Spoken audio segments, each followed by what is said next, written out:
So right now we have the assault rifle, but we don't really have any spread or recoil. So let's just change that. First, let's just add a quick cube to shoot at, so we're not shooting at just nothing, or the floor. Change that position. In there. Yeah.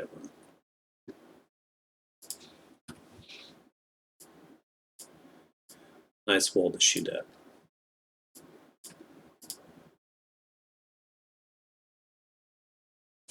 Turn it around.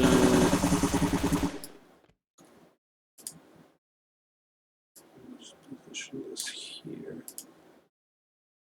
Alright. Now, we shoot. You see we have no real spread.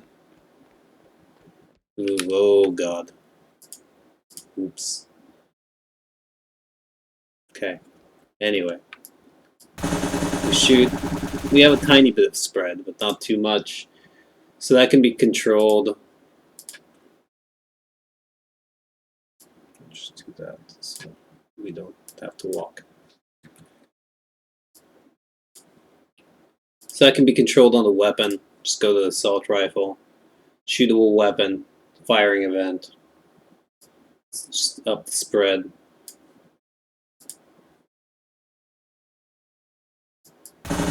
So you see, we have a lot of spread now. Like way too much spread. Let's just keep it to something decent like 2. So there we go. Now another thing that we need to do is add recoil. So that's in the recoil event.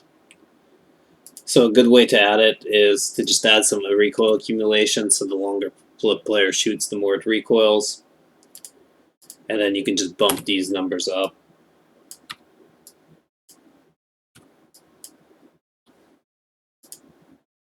Until you find something good that feels right.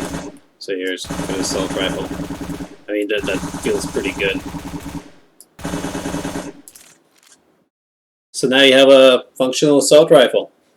It's missing some tracers, some fit and finish effects, and it doesn't really quite fit this character when she's running around with it, but functionally the weapon's there.